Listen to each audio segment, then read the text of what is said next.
नमस्कार श्रोताओं, क्षेत्रीय समाचार एकांश के इस विशेष कार्यक्रम में आपके साथ मैं पंकज सनवाल खुलबे।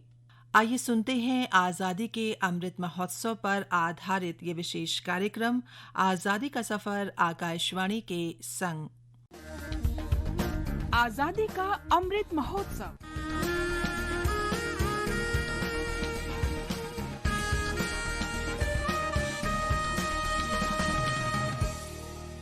आजादी का सफर आकाशवाणी समाचार के साथ एक राष्ट्र का उदय। भारत का गौरवशाली स्वतंत्रता संग्राम आधुनिक विश्व में घटित महानतम संघर्षों में से एक है। आकाशवाणी समाचार आपके लिए हर रोज लेकर आता है इसी स्वतंत्रता आंदोलन की एक झलक। आज की कड़ी में हम स्मरण कर रहे हैं महान स्वतंत्रता सेनानी NMR सुब्बारामन का। उनका जन्म हुआ था 14 अगस्त 1905 को तमिलनाडु के मदुरई में और वो मदुरई गांधी के रूप में विख्यात थे।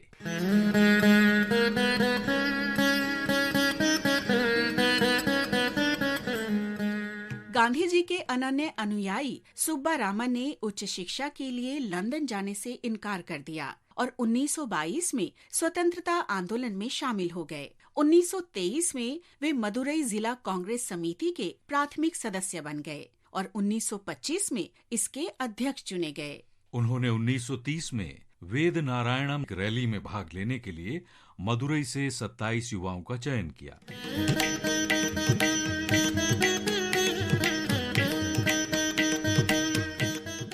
सुब्बारामन 1935 से 1942 तक मदुरई नगर पालिका के अध्यक्ष चुने गए। वे आजादी से पहले और बाद भी मदुरई विधानसभा के सदस्य रहे। सुब्बारामन वंचित वर्गों के कल्याण के लिए हमेशा प्रतिबद्ध रहे। तमिलनाडु हरिजन सेवक संघ के माध्यम से उन्होंने छात्रावासों की एक श्रृंखला स्थापित करने में सक्रिय योगदान किया। वे भूदान आंदोलन से भी गहराई से जुड़े रहे और 100 एकड़ भूमि दान में दी।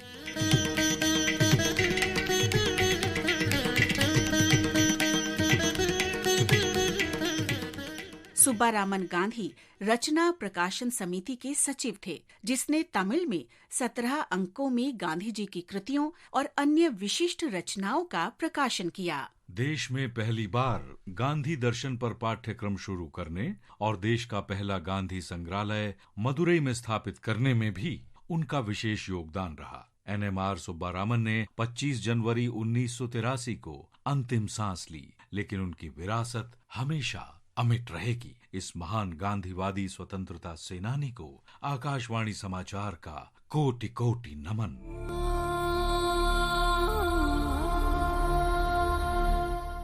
आज हम स्वतंत्रता सेनानी गोदावरी पारुलेरकर का भी स्मरण कर रहे हैं, जिनका जन्म 14 अगस्त 1907 को हुआ था। वे ब्रिटिश राज के खिलाफ छात्र आंदोलन में सक्रिय रहीं। 1932 में सत्याग्रह में भाग लेने के लिए ब्रिटिश सरकार ने उन्हें सजा दी। गोदावरी महाराष्ट्र की पहली महिला विधि स्नातक थीं। 1932 में जेल की सजा काटने के बाद गोदावरी ने भारत सेवक समाज में शामिल होकर मुंबई में समाज सेवा शुरू कर दी। वे भारतीय कम्युनिस्ट पार्टी की अखिल भारतीय किसान सभा में शामिल हुईं और इसकी महाराष्ट्र शाखा महाराष्ट्र राज्य किसान सभा की स्थापना की। उनके जनहितैषी कार्यों के लिए ब्रिटिश सरकार ने उन्हें कई बार जेल भेजा। गोदावरी ने दादरा और नगर हवेली को पुर्तगाली शासन से मुक्त कराने के लिए सशस्त्र संघर्ष का नेतृत्व किया। वर्ली समुदाय के संघर्ष के लिए भी उन्होंने अपना जीवन समर्पित किया और अपनी पुस्तक जेव्हा मानुस जगा होतो में इस आंदोलन को लिपिबद्ध भी किया। 1961 में गोदावरी ने आदिवासी प्रगति मंडल की स्थापना की। गोदावरी पारुलेकर अपने जीवन के अंत तक जन कल्याण के कार्यों में लगी रहीं। भारत की इस साहसी और जुझारू बेटी को आकाशवाणी समाचार का भावभीना नमन। जीण मेरे वतना दिया मामा ते कर कर जीवन पुत जावा। आज हम क्रांतिकारी स्वतंत्रता सेनानी हरमन सिंह उर्फ ईशर दास को भी याद कर रहे हैं, जिन्हें ब्रिटिश शासन ने 14 अगस्त 1914 को फांसी दे दी थी। होशियारपुर के निवासी हरमन सिंह शुरू में ब्रिटिश सेना में शामिल हुए, लेकिन बाद में उन्होंने नौकरी से इस्तीफा दे दिया और कनाडा चले गए। वहां उन्होंने भारतीयों में राष्ट्रीय चेतना जगाने का अभियान शुरू किया। इस उद्देश्य से उन्होंने अंग्रेजी अखबार हिंदुस्तान का प्रकाशन शुरू किया। कनाडा सरकार ने उनकी राजनीतिक गतिविधियों को मंजूरी नहीं दी और उन्हें देश छोड़ने का आदेश जारी कर दिया, लेकिन बाद में उन्हें फिर वापस लौटने की अनुमति भी मिली। मेरा देश मेरे दिलदारां दा, ऋषियां मुनियां अवतारां दा, मेरा देश मेरे दिलदार।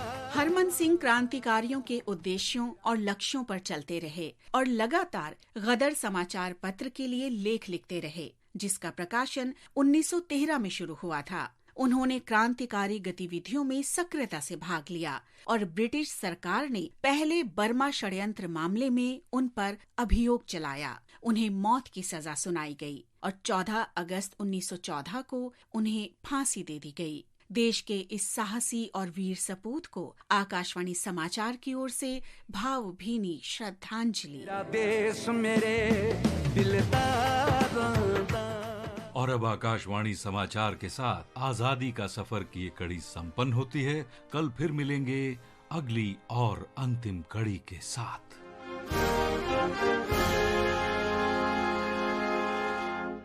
अभी आप सुन रहे थे स्वतंत्रता संग्राम सेनानियों के योगदान और उनके बलिदान पर आधारित ये विशेष कार्यक्रम आजादी का सफर आकाशवाणी के संग।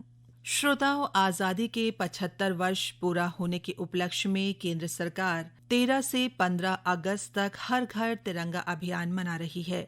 प्रधानमंत्री नरेंद्र मोदी ने 13 से 15 अगस्त तक अपने घरों पर तिरंगा फहराकर सभी देशवासियों से हर घर तिरंगा अभियान में शामिल होने का आग्रह किया है। प्रधानमंत्री ने देश भर में हर घर तिरंगा अभियान लिए देशवासियों के उत्साह पर प्रसन्नता व्यक्त की है। श्री मोदी ने ट्विटर पर कहा कि देश के जल, थल और आकाश में तिरंगा लहराता देख भारत का हर व्यक्ति उत्साहित है। वहीं श्रोताओं, प्रदेश में नगर निकाय के हर घर तिरंगा अभियान के तहत सभी जिलों में कार्यक्रम आयोजित किए गए।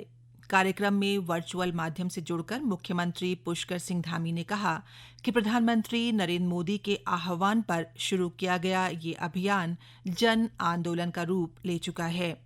श्रोताओं, हर घर तिरंगा अभियान के तहत कल प्रदेश में भारत तिब्बत सीमा पुलिस के जवानों ने 14,000 फीट की ऊंचाई पर तिरंगा फहराया।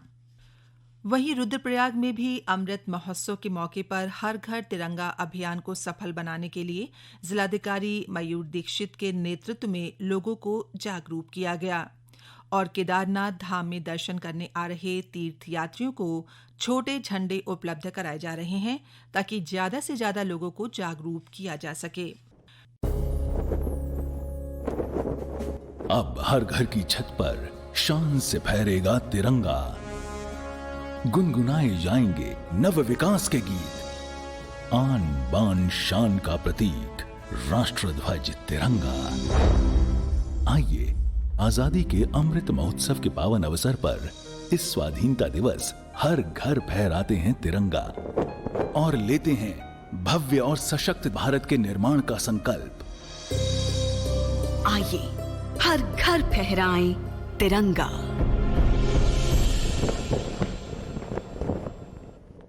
वहीं आजादी के 75 साल पूरा होने के उपलक्ष्य में हर घर तिरंगा अभियान के तहत आईटीबीपी के जवानों और तीर्थयात्रियों ने स्थानीय लोगों के साथ बद्रीनाथ धाम में तिरंगा यात्रा निकाली। इसी के साथ श्रोताओं, हमारा आज का ये विशेष कार्यक्रम यहीं पर समाप्त होता है। नमस्कार।